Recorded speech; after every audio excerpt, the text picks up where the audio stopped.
Chapter 39.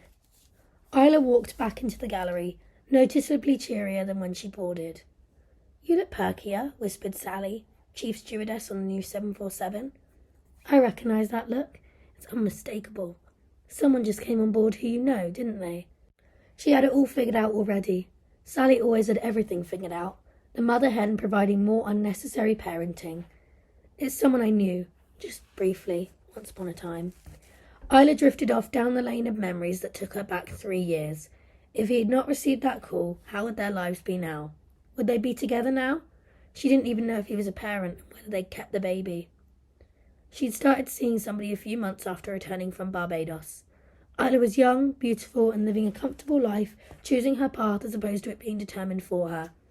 With her folks continuing their tediously slow decline into inevitable madness, she had moved out to get away from their small world. The new development behind Watford Junction, while only 7 miles away from her family home, seemed a world away from Hemel. Since moving out, things were better with her parents. Absence, heart, fonder, etc.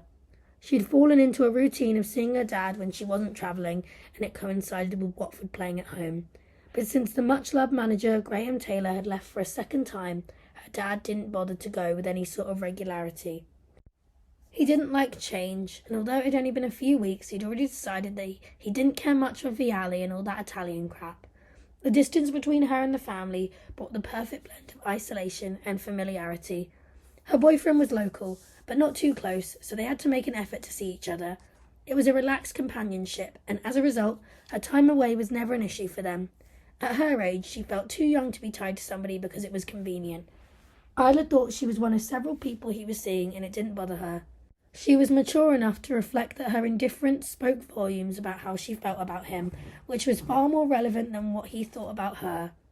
It wasn't just hearing the toots that made her think of Steve. Listening to the bands she knew he was involved in was just as much a trigger to initiate the memories. Checking passenger lists for his name was so much a habit after 3 years, she did it instinctively. Lewis, Stephen, tier, gold, 44260900. But the name never came up. The irony was that she was held up and late to board today, not leaving her enough time to go through the passenger list. This made his appearance a surprise for both of them. She convinced herself the feeling she had disclosed to the sleeping man 3 years ago had evaporated, but still, she checked those lists, and when she saw him today, she couldn't stop the feeling from coming back tenfold. Sally interrupted her daydreaming.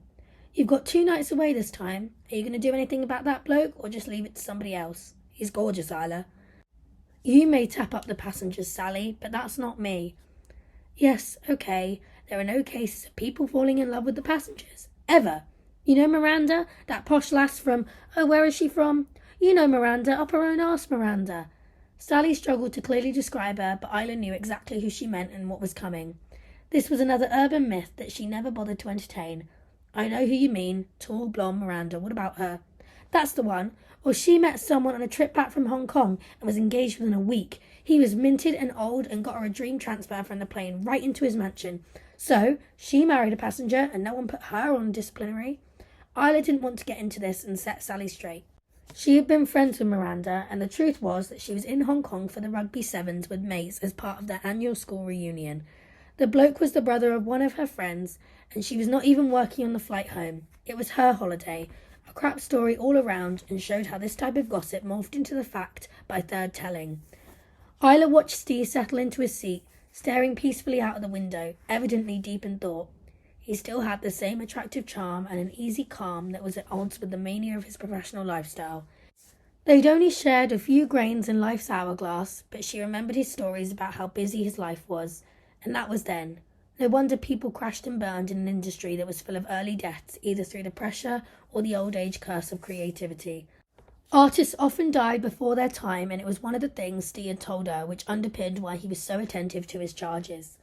Thinking about this stuff made her realise 2 things. She knew more about this business than she realised, and from staring at him, she could see that Steve was not okay.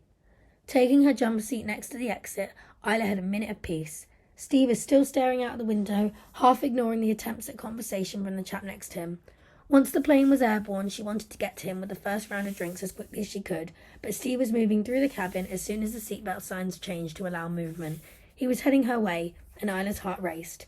Had he been saving something to say? And was this about to be a parody of that bit in The Wedding Singer where Adam Sandler starts playing guitar to Drew Barrymore? She caught Sally's eye. That woman was ready to pounce like a leopard, stalking their prey, given a half chance. Isla braced herself as Steve closed in. She looked for his guitar, ready to scream yes to whatever question he might ask. I just wanted to ask if I can move seats. I don't want a conversation with anybody today, and I could do with not sitting next to somebody that will not stop talking until we reach JFK. I don't want to appear rude, so could you help me out, please? Oh, of course, Steve. She paused, instantly deflated by the functional, unexpected request. Let me see what I can do. He smiled back, grateful. He'd made his request and could have gone back to his seat, but he stayed lurking around the gallery. It was possible for her to move somebody up the cabin if there were seats available, but this flight was full, and there was nothing she could do for him. After a few moments of trying, she delivered the bad news. Her heart had dropped when he said that he didn't want to speak to anybody, and she took it as a personal warning that he was settled with his partner and child, possibly even his wife by now, and to back off. Her tone was less cheery than before. I'm sorry, Steve. There's nothing available, but if you want to, when I finish dishing out the goodies, you're welcome to come back up here and join me in the jump seats. I promise not to say a word if you don't want to talk. Or we could catch up on what's happened the last few years. I won't have much time. Having to work kind of comes with a job title, but you'd be welcome to join me. Your choice. As she spoke, she glanced at his left hand. No ring. This encouraged her mouth to run faster, gibbering her way through every half-thought in her head. Passengers weren't supposed to sit in the steward's seats, but they often did. She hoped she hadn't come across as desperate. But given another minute, she would have invited him for dinner, suggested a location for their wedding, and named their children. There's no ring.